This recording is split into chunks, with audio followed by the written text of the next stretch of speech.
شروع اللہ کا نام لے کر جو بڑا مہربان نہایت رحم والا ہے۔ وہ قادر مطلق جو ہر خامی سے پاک ہے، ایک رات اپنے بندے کو مسجد حرام یعنی خانہ کعبہ سے مسجد اقصی یعنی بیت المقدس تک، جس کے چاروں طرف ہم نے برکتیں رکھی ہیں، لے گیا تاکہ ہم اسے اپنی قدرت کی نشانیاں دکھائیں۔ بے شک وہ سننے والا ہے، دیکھنے والا ہے۔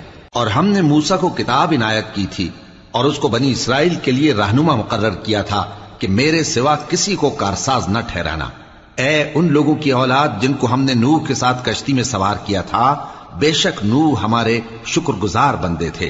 اور ہم نے کتاب میں بنی اسرائیل سے کہہ دیا تھا کہ تم زمین میں 2 دفعہ فساد مچاؤ گے اور بڑی سرکشی کرو گے۔ پس جب پہلے وعدے کا وقت آیا تو ہم نے اپنے سخت لڑائی لڑنے والے بندے تم پر مسلط کر دیے، اور وہ شہروں کے اندر پھیل گئے، اور وہ وعدہ پورا ہو کر رہا۔ پھر ہم نے دوسری بار تم کو ان پر غلبہ دیا